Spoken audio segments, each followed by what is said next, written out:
नमस्कार साथियों, स्वागत है आप सभी का अंकित इंस्पायर्स इंडिया पर। मैं हूं अंकित अवस्थी। आप हैं मेरे साथ में दुनिया में एक बहुत बड़े होने वाले भविष्य के बदलाव की तरफ हो रही बैठक पर चर्चा करने के लिए आज मैं आपके सामने एक ऐसे सेशन में एंट्री करने जा रहा हूं जिस सेशन के भविष्य के मायने बहुत सारे निकल सकते हैं।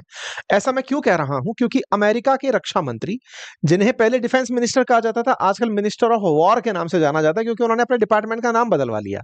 नाम है इनका पीटर हेग्सेथ। पीटर हेग्सेथ, जो कि डिपार्टमेंट ऑफ डिफेंस के नाम से जाने जाते थे, आजकल डिपार्टमेंट ऑफ वॉर के मतलब सेक्रेटरी के नाम से या फिर मंत्री के नाम से जाने जाते हैं, क्योंकि अमेरिका में सेक्रेटरी ही मंत्री होते हैं।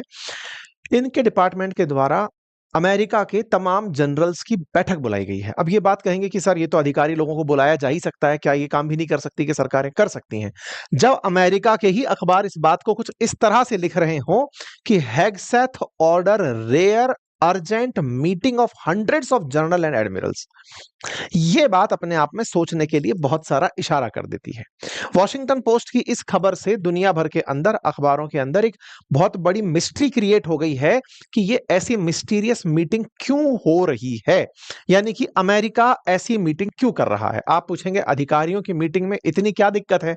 बिल्कुल वैसे ही जैसे याद करिए कि रूस ने कुछ दिनों पहले बेलारूस के साथ मिलकर जापड़ नाम की एक एक्सरसाइज की थी, और उस जापर एक्सरसाइज को किया गया था बिल्कुल यूक्रेन और पोलैंड के बॉर्डर पर। उम्मीदें जताई गई थी कि रशिया ने अपनी ताकत 1 लाख से अधिक सैनिकों की इकट्ठा कर कर दुनिया को यह दिखा दिया कि हम पोलैंड पर हमला करने के लिए बाल्टिक देशों पर हमला करने की तैयारी में हैं।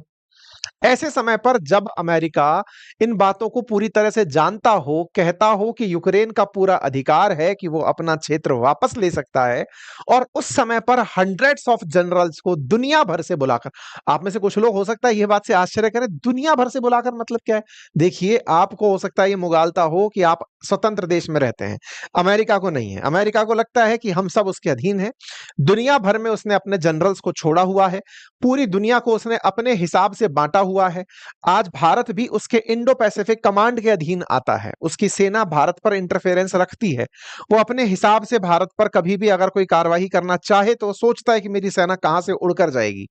उसने पूरी दुनिया को डिफरेंट डिफरेंट कमांड्स में बांटा हुआ है, जहां पर प्रॉपर तरीके से मिलिट्री जनरल्स होते हैं, आर्मी के, नेवी के, एयरफोर्स के जनरल्स बैठते हैं, 4 स्टार जनरल्स बैठते हैं, फिर उनके साथ में उनके अधीनस्थ बैठते हैं। पूरी व्यवस्था दुनिया के लगभग 80 देशों में तो ये सीधे सीधे प्रेजेंट है, जहां से ये पूरी दुनिया को अपने कंट्रोल में रखते हैं। दुनिया में अमेरिका ऐसे ही अपना वर्चस्व नहीं रखता है।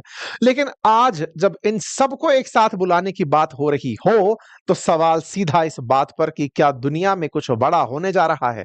ऐसे समय पर